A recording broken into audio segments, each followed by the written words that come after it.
Ladies and gentlemen, I have an oldie but a goodie. Tim Scott was on The View after they had made some false statements trying to accuse him of saying America for black people has progressed so much more.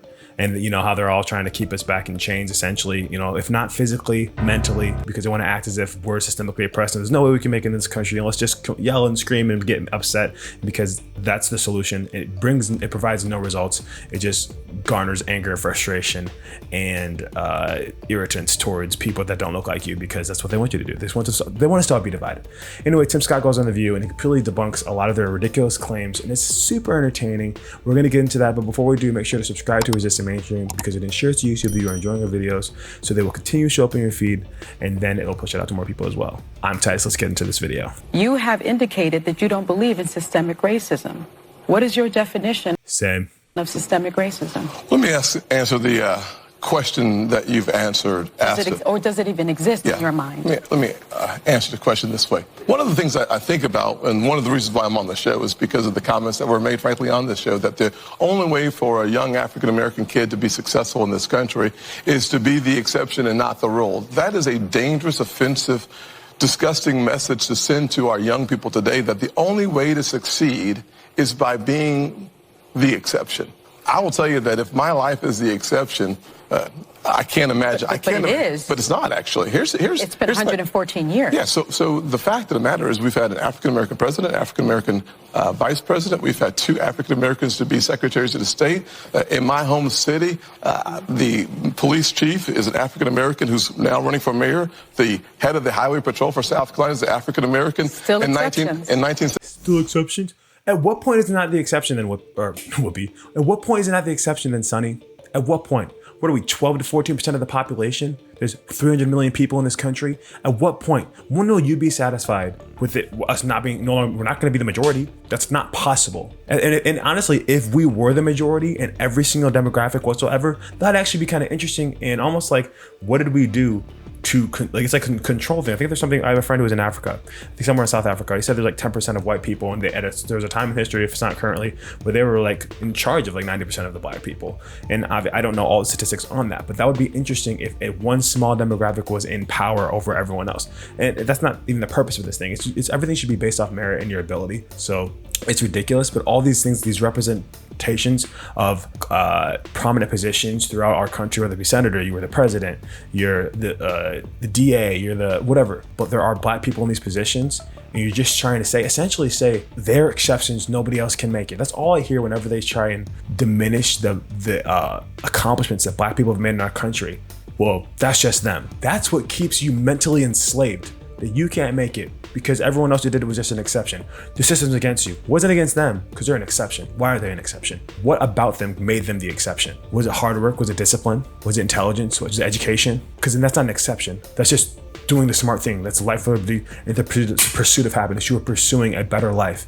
You had good parents that taught you morals, that taught you how to discipline yourself. That's not that it makes you exceptional. It does not make you the exception.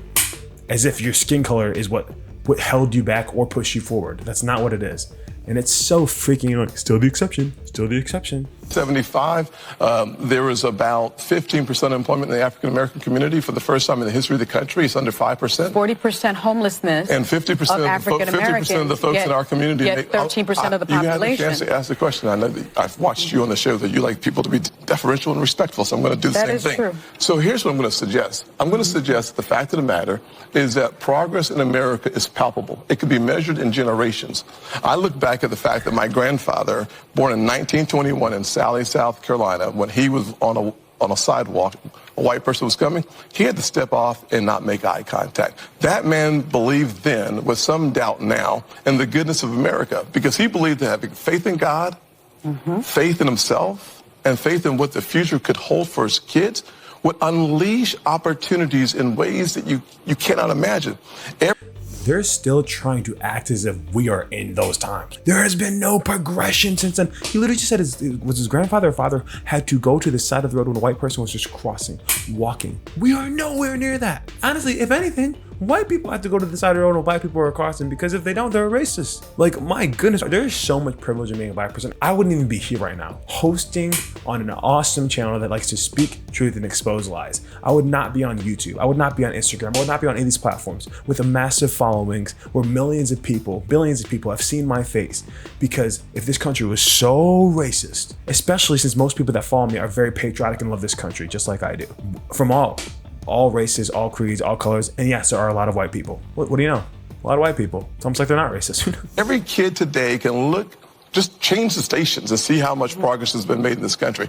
ABC, NBC, CBS, ESPN, CNN, Fox News all have African American and Hispanic hosts. So what I'm suggesting is that the yesterday's exception is today's rule. And for us to suggest... So America has met its promise. No, of course, the concept of America is that we are going to become a more perfect union. But in fact, the challenges that we face 50 years ago and 60 years ago should not be the same challenges that we face today. And here's the way that you measure that. And that's the problem. The challenges that we faced 50, 60 years ago that we have surpassed and moved past, it's time to work on the next barrier. What else needs to be fixed? What else could be changed? What else could we do to improve our quality of life as Americans together? But they don't want to do that. They want to focus solely on what happened back then. They solely want to put their, it's disingenuous. It's not real. It's manufactured baloney to keep people down by somebody who has some sort of motive that is not beneficial to the American people and the unification of America. Something's happened. Do I know all the nitty-gritty details? No, but it doesn't make any sense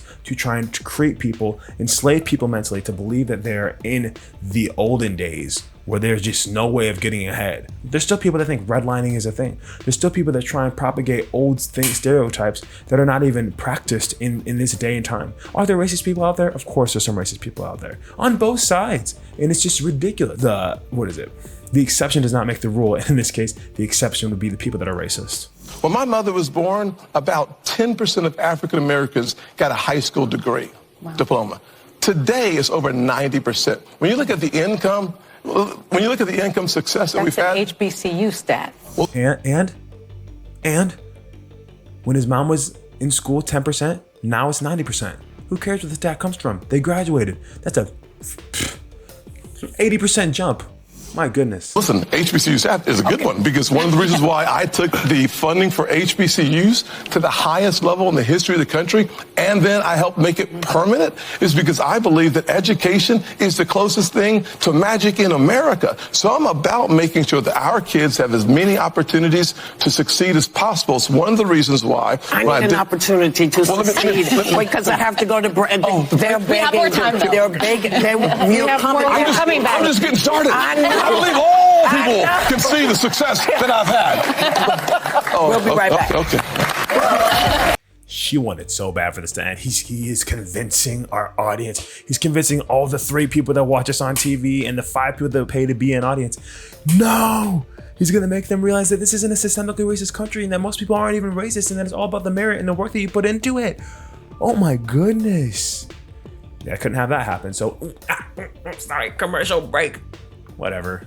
I mean, the results of the election show that their voice, their show means nothing to the American people. And what matters is what the message that the conservative Republicans have been preaching, the ones that are actually looking for the best interest of the American people.